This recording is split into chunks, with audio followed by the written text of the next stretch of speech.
this is going to be the second part of the interview that we did with Lawrence. Lawrence was an engineer, and he worked his way out of the engineering field, and now he's in the marketing and consulting business, and he's done a couple of $1 million. What we're picking Lawrence's brain on today is we're going to be picking his brain on his journey from employee to business owner.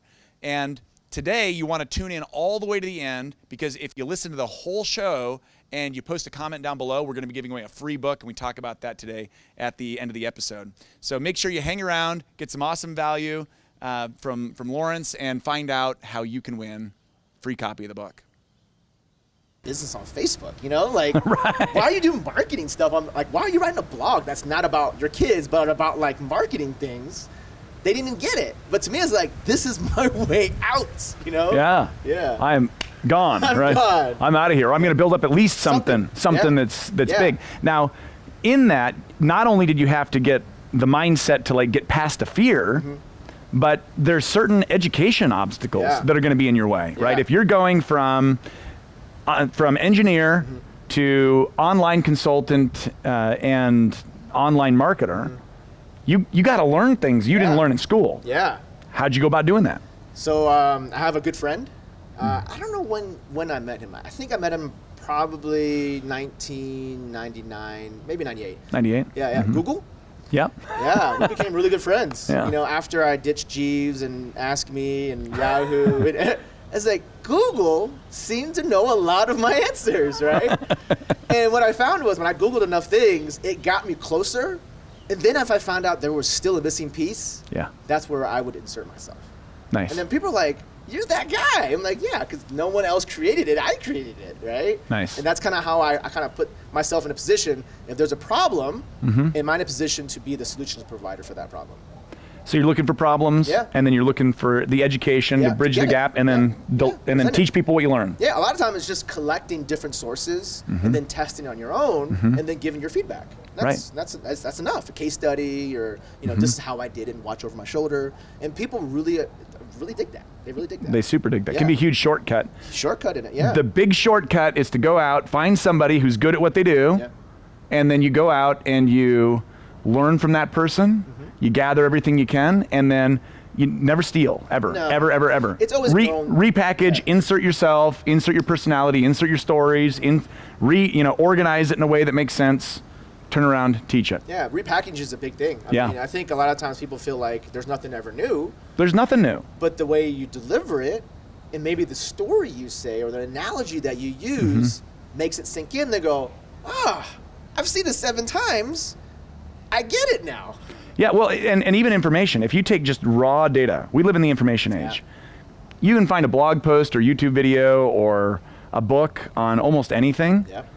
How many of you will do that if it's super boring? Like if you go back to your high school math class, right? Oh, man. Yeah. No, actually, I got to hand it to, I had one high school math teacher that was like, he could have put anybody to sleep. Like natural hypnotist, everybody in class is, just drooling on the desk, And I still remember going into class one day and asking him, Algebra 2, right? I can't remember his name though, I can see his face. And I just asked him one day, like, why are we doing this? And he just looked at me and he's like, why wouldn't we do this? And then he went back to the board, he was having a great time. He didn't care that he lost the whole class. But then I had another one, Mr. Richards, and I got to hand to you, Mr. Richards, if you ever see this. He was brilliant. Trigonometry teacher, super entertaining, had little parables, little stories, little illustrations. He'd take us on field. Who gets to do a field trip in math, right? We're going out and we're looking at poles and looking in the shadow and figuring out how tall they are, right? So he was what Mr. Richards inserted, and this is really where I learned this, he took a subject that to me as a kid was like death. He inserted his personality, his stories, and some energy, and he made something that would have been hard to learn really fun to learn. And so you're good at that. I've seen you do that. Okay, you take something that's complex, you break it down, you make it simple. Insert Lawrence. It's a brand new product. Well, I mean, because I realize I don't think anyone can teach to everyone the way they need to be taught. Right. We learn different ways. All of us. Hearing, feeling, touching, seeing. I get that. So all I know is I want to market to someone like myself. Right. Someone who has a job, someone who wants to get out there and maybe start another income source, or just really learn what is this all about. And so I try to break it down for me. So when I'm talking about an avatar, a very specific person I'm trying to help, I'm helping me. Even though that was me 5 years ago or 10 years ago, it's me. And then when I do that, when someone reads it, they're like, it felt like you were trying to teach me. And then other people who like didn't get it, I'm okay with that. I'm not here to serve everybody. I'm here to serve this one person that can help. Yeah, nice. So if you were brand new and you were trying to learn topics, if you, let's say you didn't have a giant budget to go and learn, but you knew, I've got a dream, I've got a passion, I want to go pursue it. Yeah. What are some of the resources you'd leverage to get from point A to point B? First thing I'll do, I'll put all your resources into systems and tools that you need. Right. Because those things get really expensive if you built them on your own, or if you had to figure out how do you do this. So sure. Right off the bat, all your money into the services and products that you need. In terms of learning, I would buy the information that was relevant to my field or from people who I model or looking to build with. But there's always, I mean, I was in a very tight budget. I think it was like $300 a month. Right. I got the okay from the wife, and I'm like, hey, I've stopped my video games. I had a video game budget, which is hilarious. I had a That's budget awesome. for myself. I budgeted myself. I was like, I can't, no more. I was like, hey, I'm going to take this, and I would like to have a little more of a budget to just really work on studying. Like I treated it like a night school. I was at home, but I was like, I really want to start studying this stuff. And it got to a point where like, I needed more, and I was like, for my birthday, I was asking my parents, like, don't buy me anything. Can I have like $50 to $100 to like buy this course? So I started buying courses in a very specific field of where I wanted to learn. Like, give me an example of a course you bought. I wanted to understand like just massive traffic ideas. Traffic meaning getting people to a website. Getting people to a website. Yep. How do you get someone who's not your mom or your dad to see your product or service? Right. It was a very foreign subject to me because I was only taught friends and family. And so I started consuming other people who had success in many different fields on how to get traffic. And that was just like the first foray into that. But then I started thinking, Google is my friend, but there's actually another friend that I think I would say anyone who watches probably less than 50%. 50% probably don't hit up this resource. Which is it's like a secret resource. It is a secret resource. Right? Maybe even more. Right? I would love to put a wager. If you have a comment, I would love to see if you, watching this live, you like kind of knew this, but I don't think people go to the library. Right. Right? And we were talking about, oh, you mean like the digital library for our products? Oh yeah, that too, but I'm talking about the free library that you're taxing. Like the library card, Benjamin Franklin, go down, check out the book. Yeah. Yeah. And with our kids, we go basically once a week. I mean, they're avid readers. Right. And they're reading science fiction, nonfiction for their school, but I'm reading stuff like, how does this real estate person go from nothing to something? I'm reading motivational things, I'm reading tactics, I'm reading all kinds of stuff, but I'm also a person who learns from listening. Right. So I'm getting all these like downloadable CDs, and I just listen to it. I'm like, I can actually grow different parts of my brain that had zero business experience, never had a business. An engineer, I was an employee. That really helped me break out because I just kind of listened to these stories of what they were going through and how they got out of it, and it kind of came to me. And I was like, oh, okay, I get that. The library is just and a lot of these libraries now they have digital resources. They're phenomenal. Yeah. They've got huge variety of topics, business topics, marketing topics, books that would cost you. Yeah. I mean, my little library has hundreds of thousands of dollars worth of books. Yeah. Both digital, non-digital, CDs, the whole thing. Yeah. Yeah. Because I remember when I was a kid, like my parents, we always drilled. Like, my parents are from Hong Kong, and when I was born, the first thing that was ingrained in me was education. Like education wasn't like, oh, you got a B, high five. It was like, why did you get a B? Like, what's wrong with you? What is it? Like, are you not studying? It wasn't like I wasn't capable. It was like you're just not trying hard enough, right? Right. And ever since a very little age, I would do book reports for my dad during the summer. Right. Oh my God, my friends were like riding their bicycle, playing basketball, and I'm like, Dad, I have to read a book. And it's like, yeah, you learn during the school year, but just because it's summer doesn't mean you stop learning. Just because you graduate. Yeah. Does not mean that you're done. Average college graduate, how many books do they read after? Less than one a year, probably? Yeah, like less than one a year. Yeah. Some of them, I think I read something once that said the average person who just recently graduates college doesn't read a book again for like 5 or 10 years. I agree. And I don't know if that's true, but it seems true with the people I've come in contact with. Yeah, but that's not even like motivational, self-development, growth hacks, or things like that, business. Yeah. And I just kind of took that with me, and I kind of remember back when I was unemployed, I didn't do anything that was for business because I'm waiting for my job again. But I was like, this is like not the person I wanted to be. So I started learning more and compressing more information, and like I love like Cliff Notes in high school, reading those books. I found Cliff Notes for books. Yeah. Business books. People, and then what's funny is you can find it on Google. People write a review or summary. Here are 10 biggest things you should know about this book and their opinions on it. I'm like, I can read an entire book. Now, of course, it's not the best way to learn, but if I'm on an airplane, it tells you if you want to take the next step and read the if I'm interested, 400-page I'm version. Sucked into it, right? Yeah. And I just started learning and really digesting it. And then when I took that to the next level was really attending all kinds of different marketing and business events, learning about different people, how do they sell, what do they sell, what did they say in a video or on stage that makes me want to take action. Right. And I just started really digesting this stuff. Yeah. Yeah, nice. So what about other resources now? I mean, we live in an information age. Yeah. Information is not the problem. No, it's not. Ever.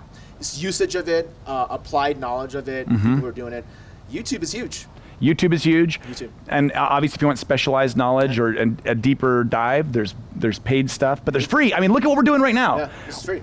If you got value from what we're watching right now, leave us a comment down in the notes below. In fact, we're gonna go ahead and we're gonna give away something just for leaving a comment. Okay, just for this is before we even you don't even have to opt in. All you got to do, drop down, leave us a comment, and let us know what it is that you learned. Let us know what your big takeaway was, and we'll give away one of Lawrence's favorite books. Okay, on us, we will ship it to you. Okay, okay. So what's one of your favorite books? Okay, so my wife's not looking. Every time I reference this book, she's like, "You're such a nerd." So it puts me to sleep sometimes, but I keep going back to it. There's a book called Wizard of Ads. The Wizard of Ads. Ads. The Wizard of Ads. ADS. Yeah, Wizard of Ads. Roy H. Williams. Okay. And when I was turned on to this from another marketer who's made a couple $1 million, he's like, "You should probably study this guy." And I'm reading this book. I've probably listened to the book probably 6-7 times, using Audible, 1.5 speed. I'm trying to get to 2. And I'm just like, I love this book. It's such a cool, if you can give them the actual real book, it's like did you ever play Dungeons and Dragons as a kid? A little bit, yeah. It has that feel of Dungeons and Dragons. So I'm like, I love this. You're right? like, I'm in, sold! I'm so in, right? And I'm reading this, and he tells it in stories, he tells it in application to his clients, but in a way that I can digest it. But he talks about numbers and how you talk to your clients. I think anyone who's in business who's trying to help someone, a lot of times people think sales psychology is trying to trick someone into doing something. No. It's something that they wanted. Find a need, meet a need. Meet that need. Right. And I think that book is a fantastic book. Yeah. So if you want to have your crack at getting a free copy of this book, post a comment down below. Tell all your friends. Maybe one of them will win it, and you can borrow it when they're done, right? The Wizard of Ads, and we will buy the book, and we'll ship it out to you, to your home or to your business. We're going to pick that person within about 24 hours of this thing airing, right? Ooh, so quick. You better slam it. So as soon as you see this, go down, put your comment down below. Put something meaningful. Obviously, no thought in the comment, you're out, right? So really dive deep. Put your heart and soul into it, win a free book. Yeah. Free is good. Free is good. Free is good. But I do want to recommend don't take free things as, it's free, I just whatever. Yeah. This is the type of information I get from this. A lot of my blog posts and the way I approach my next customer comes from this book. Oh, wow. $2.2 million. So if I'm just saying. If you're sleeping on this was an advice from a multimillionaire content marketer who told me, "Lawrence, you need to read this book." I read it. I downloaded it, I'm listening to it, and it's one of those common things I just goes through my regimen of how do I grow myself. Nice. I want to be that person in these books. So when it comes out, I have a story. You got it. Just pulls it out. Nice. Yeah. So we'll do that. Now, obviously, we produce a daily show. Most of the time, it's David Wood, and sometimes it's me. And so, and we're going to be inviting other guests on later on, but right now, it's mainly been Dave, and about once a week, it's me. For the next couple of weeks, we're gonna be interviewing entrepreneurs like Lawrence Tam, and we're going to be picking their brain for goodies. I mean, I've gotten some massive value just out of listening to him here today. If you want more of these, right below the video, if you're on the page, down here, below our feet somewhere, you're gonna see a button, and that button is going to ask you for your name, your email address, your best email address. This is the place where you get information that you want to consume. Yeah. And 5 days a week, Monday through Friday, we deliver super high value content on business related topics and personal growth related topics to help you take yourself from wherever you are out to the next level, or if you're trying to break through that obstacle that's keeping you back in business or keeping you back from your dream, we want to help you out. And with that, I'm going to ask you to go ahead and do that. When you do that, we've got some goodies for you. We're going to give you a PDF of today's interview so that you can go through and you can read through Lawrence's wisdom line by line. Cool. And we're going to give you an MP3 recording that's going to be emailed to your best email address. And then also, I think, Lawrence, you said that you might be able to whip something up for him. Yeah.